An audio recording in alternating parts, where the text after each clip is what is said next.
Bienvenue sur Télé Djibouti dans cette nouvelle édition de 22h au sommaire de l'actualité. Le président de la République, Ismail Mardili, a reçu ce matin au palais présidentiel, au palais du peuple, par le chairman de la société China Merchant Holding Group. Et une nouvelle route de 15 km en construction dans la commune de Balbala, sous l'égide du ministère de l'Équipement et du Transport. Ces travaux donc sont financés par la société chinoise de construction. Voilà pour le sommaire, merci de nous accueillir chez vous. Le président de la République, Ismail Mardili, a reçu ce matin le chairman de la société China Merchant Holding Group. La délégation chinoise a été introduite auprès du chef de l'État par le président des autorités des ports et des zones franches, Aboubakar Omar Hadi. Et donc la société China Merchant Holding Group est un partenaire stratégique pour l'autorité des ports et des zones franches et détient 23,5% de parts du port de Djibouti. En outre, ils sont nos partenaires dans le port de Doralé multipurpose ou polyvalent, un port en construction à Doralé, également dans le port à bétail de Damerjoug et dans la construction de la nouvelle zone franche ou Djibouti Free Zone. Et enfin, donc, la reconversion du site de l'ancien port de Djibouti en un quartier d'affaires.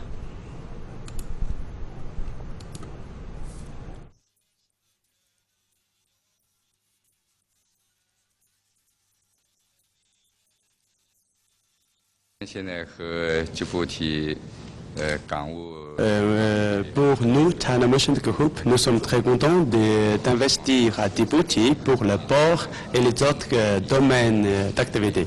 Maintenant, nous sommes en train de travailler ensemble avec l'autorité des ports et des zones franches pour développer un nouveau port moderne dans l'Est d'Afrique. Pour nous, China Merchant Group n'est pas seulement dans la construction du port, encore dans les zones franches et les zones spéciales et le développement de villes. On a beaucoup d'expérience dans tous les domaines.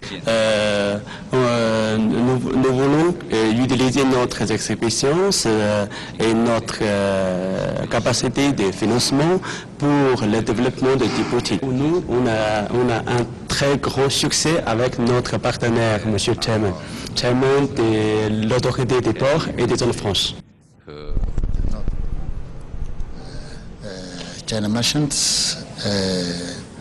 est venu à Djibouti aujourd'hui à la tête avec M. Li, qui est le chairman de China Merchant. China Merchant est partenaire dans l'ancien port à hauteur de 23,5% pour China Merchant et 76,5% pour l'autorité des ports et zones franches.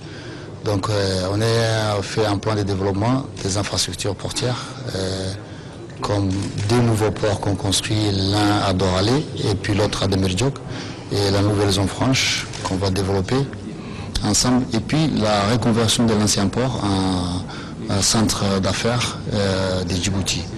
Donc c'est des investissements qui se montent à des centaines de millions de dollars. Donc nous sommes très très contents de ces partenariats. China Merchant est un partenaire stratégique pour l'autorité des ports et zones franches. La conférence des présidents de l'Assemblée nationale s'est tenue aujourd'hui sous la présidence du président de l'Assemblée nationale, Mohamed Ali Hamad. Le gouvernement a été représenté par le ministre de la Justice et garde des Sceaux, Ali Farah Assoui, assurant actuellement l'intérim de la primature, et de la ministre de la Promotion de la Femme et du Planning familial chargée des relations avec le Parlement, Madame Hasna Barkhad Daoud. Et le deuxième vice-président de la représentation nationale, les présidents des groupes parlementaires et ceux des commissions permanentes, ainsi que la rapporteure générale de la commission des finances, ont également pris part à cette réunion. L'ordre du jour de la conférence était de fixer la date de la prochaine plénière, ainsi que pour soumettre les projets de loi en instance aux différentes commissions permanentes et compétentes. En premier lieu, il a été décidé lors de ces assises que la première séance publique aura lieu le mercredi 25 novembre prochain pour examiner ainsi les normes juridiques suivantes. Le projet de loi numéro 105 de l'année 2015 portant ratification de l'accord de financement de production électrique de Djaman As, le projet de loi numéro 106 portant ratification de la convention de prêt pour la participation au financement du projet de construction de port de Tadjoura, le projet de loi numéro 109 portant sur la mise en place d'un système d'assurance maladie universelle et le projet de loi numéro 108 approuvant l'impôt de solidarité de 10% prélevé sur les pensions de retraite, régime général et régime particulier. Le projet de loi numéro 110 portant suppression de la taxe de solidarité prélevée sur la masse des pensions et des retenues remboursées au profit de l'ex-Caisse nationale de retraite. Et le projet de loi de finances numéro 112 portant budget rectificatif de l'État pour l'exercice 2015. Et enfin, le projet de loi de finances numéro 113 portant règlement définitif du budget de l'État pour l'exercice 2014.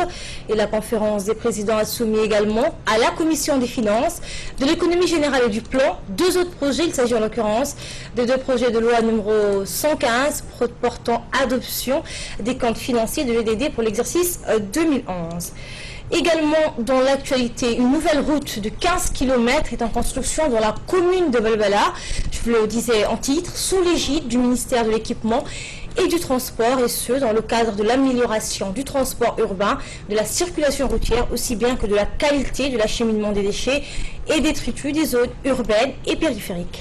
Effectivement, les travaux de ce nouveau axe routier sont exécutés et financés par la société chinoise de construction ICC. Ces travaux entrent dans le cadre des activités de réhabilitation des infrastructures routières asphaltées débutées dans une première phase de 15 km dans la commune de Balbala et se poursuivront jusqu'à la commune de Boulaous. Et cette phase concernera 15 km. Pour partie, des routes neuves, des routes neuves asphaltées, ici surtout à Balbala, et pour partie également des routes à réhabiliter, surtout dans la commune de Boulaous. L'ensemble concerne 15 km. Dans une première phase, c'est un programme prioritaire que nous avons décidé d'engager tout de suite afin d'améliorer la circulation urbaine dans la ville de Djibouti. Ceci améliorera bien sûr les conditions de vie de la population et surtout les conditions de transport urbain. Nous sommes aujourd'hui sur la fin de la route de Hayablé qui desservira tout un quartier qui se développe aujourd'hui. Nous avons vu il y a des lotissements qui sont en train d'être construits ici. Ceci améliorera grandement les conditions de vie de la population. Et encore une fois, c'est une première phase d'un beaucoup plus grand programme d'amélioration de la voirie urbaine de Djibouti. Ce coût total avoisine une quinzaine de millions de dollars, mais avec des trottoirs bien entendu, et qu'il y a l'éclairage qui va suivre, beaucoup de choses qui vont suivre. Ce n'est qu'une première phase.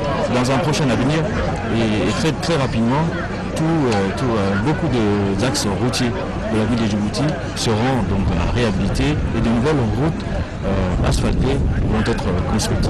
Et ça pour le plus grand bénéfice, donc bien sûr, de nos concitoyens. Dans cette première phase, ce programme de 15 km a été confié à la société CCECC, qui est une société très qualifiée dans le domaine des infrastructures et qui est connue aussi pour son travail extrêmement rapide. L'actualité de ce 22 heures, c'est aussi cette délégation des attachés militaires de diverses ambassades étrangères basées à Addis Abeba qui effectue une visite de 3 jours à Djibouti.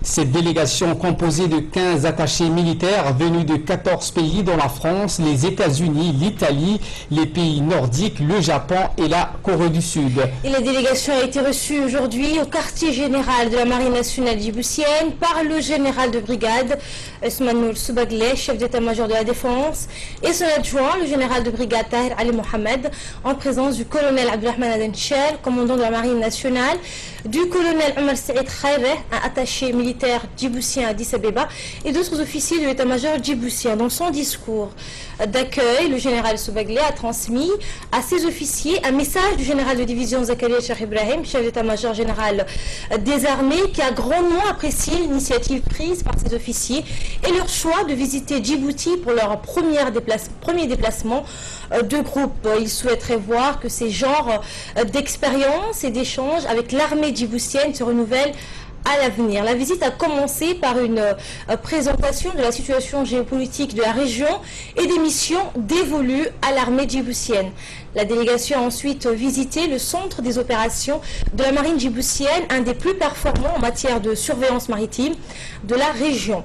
Et le colonel Abdelrahman Adenchel a de son côté souligné que la crise du Yémen a montré les enjeux stratégiques des zones maritimes les plus fréquentées au monde et l'importance de ce centre d'opération dans la surveillance des côtes ainsi que du trafic maritime. Pour sa part, le colonel Garnier, attaché de défense de la France à Addis Abeba et chef de la délégation, a salué le développement impressionnant de Djibouti en quelques années. Il a insisté sur le fait que cette visite montre une image ouverte, plus confiante et plus coopérative des forces armées djiboutiennes, ce qui rend cette visite très riche dans son contenu et favorise les échanges entre nos pays. Enfin, ces diplomates militaires ont effectué un tour des infrastructures portuaires de la capitale à bord d'un patrouilleur de la marine nationale. Ils profiteront également de ce séjour pour visiter les installations des forces étrangères stationnées à Djibouti et s'entretiendront au passage avec les responsables. Dans le reste de l'actualité, une cérémonie de don de matériel de nettoyage a eu lieu hier dans l'enceinte de la commune de Balbala. On voit la suite avec Hussein Aled. Le nettoyage est composé de brouettes, des gants de nettoyage, des robinets en plastique et des râteaux métalliques. On prépare à cette cérémonie de dons le président de la commune de Balbala, M. Youssouf Nouhou, le vice-président de la commune, la présidente du conseil des quartiers, Zahra Issa, et le président de l'action contre la faim à Djibouti, M. Frédéric Perdou. Ce don de matériel est offert par l'Action contre la faim et c'est dans le cadre des projets de l'approche multisectorielle pour atténuer les conséquences de la malnutrition en République de Djibouti. Je suis particulièrement content de participer à cette cérémonie, à cette donation d'équipements pour différents quartiers de Balbala. Je voulais remercier les autorités locales, le président de la commune et les différents conseils de quartier pour l'excellent travail que nous faisons ensemble. Je voudrais donc remercier les familles de Balbala avec qui nous travaillons et également bien entendu les travailleurs d'Action contre la faim qui sont sur le terrain tous les jours et qui avec les comités de quartier arrivent à avancer sur la mise en œuvre des projets. Voilà, pour moi c'est très important de pouvoir travailler ensemble et en bonne coopération. Et de toute façon, tout se fera grâce au conseil de quartier et au président de la commune.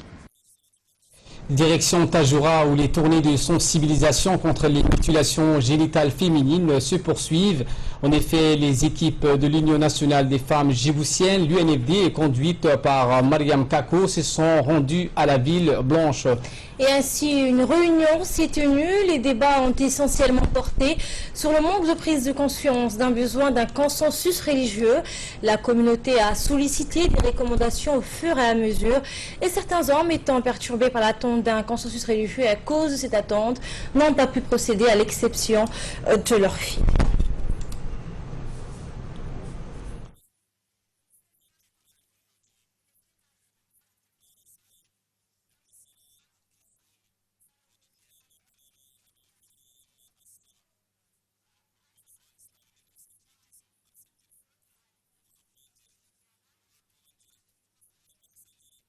Programme promotion et protection des droits humains et les comités de gestion communautaire de la région de Tajoura ont décidé d'organiser un débat général avec les hommes pour connaître exactement la position des hommes. Parce que jusqu'à présent, on tenait des débats avec les femmes, uniquement avec les femmes. Donc, on a fait plusieurs sensibilisations.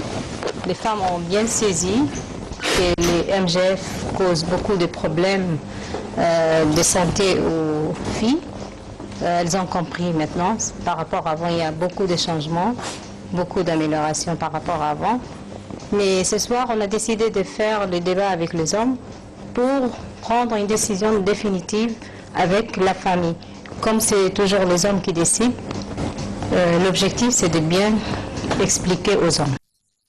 Et Et cette élection, celle du secrétaire général du syndicat du personnel de la MTS, qui s'est tenue ce week-end au siège social de l'Union générale des travailleurs djiboutiens, en présence des représentants de l'inspection du travail, de la direction des élections du ministère de l'Intérieur et du maître Abdelmalik Habib, huissier de justice, sans oublier les membres de la commission chargée de l'organisation et de la préparation de ce scrutin. Justement, ce scrutin a été marqué par une participation massive des employés. Ainsi, 3 candidats étaient en lice, en l'occurrence Abdelrachid Omar Doubad, Ali Ahmad et Farhan Obsiye. À l'issue des dépouillements, Abdelrachid Omar Doubad obtient 163 voix contre ses 2 adversaires, lesquels ont récolté 12 voix pour Ahmed Omar et 20 pour Farhan Obsiye. Abdelrachid Omar Doubad devient ainsi secrétaire général du syndicat du personnel. Ce dernier a été élu pour un mandat de 2 ans. Cohésion du personnel tout en défendant leurs droits à tous les niveaux. Cette victoire est avant tout celle du personnel de la MTS et doit être synonyme de renouveau.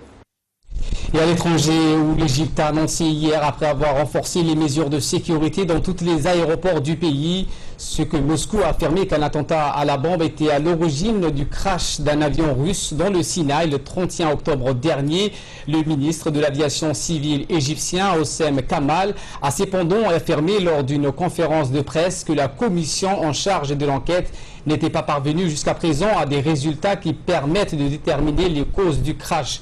Quelques jours après le crash de l'avion, les États-Unis et la Grande-Bretagne ont dit privilégier la thèse de l'attentat à la bombe pour expliquer le crash ayant fait 224 morts et dont le groupe djihadiste État islamique a affirmé être les responsables. Le gouvernement égyptien a toutefois affirmé donc hier qu'il prenait en considération l'annonce que Moscou sur la présence d'un engin explosif à bord de l'avion qui avait décollé de la cité balnéaire de Sharm el-Sheikh dans le sud du Sinaï avant d'exploser en vol. Et concernant les attentats de Paris, 2 assaillants retranchés dans un appartement de Saint-Denis, au nord du Paris, sont morts ce matin dans une importante opération policière qui a pris fin après plus de 7 heures de siège. Une femme est morte en activant son gilet explosif. C'est ce qu'a confirmé le procureur de Paris, alors que le 2e individu aurait été abattu par la police. Le parquet ajoute que 3 autres suspects reliés aux attentats de vendredi soir à Paris ont aussi été interpellé lors de l'intervention du raid, l'unité de la police nationale. Il est en état impossible de donner les identités des personnes tuées ou interpellées, a précisé le procureur. Un 4e homme et une femme ont également été placés en garde à vue après avoir été interpellés à proximité immédiate de l'appartement. 2 autres individus ont aussi été arrêtés dans un appartement adjacent. 5 policiers ont été légèrement blessés au début de l'opération. Selon la police française, d'importants renforts, dont un hélicoptère, des militaires et d'autres moyens de secours ont été déployés sur place.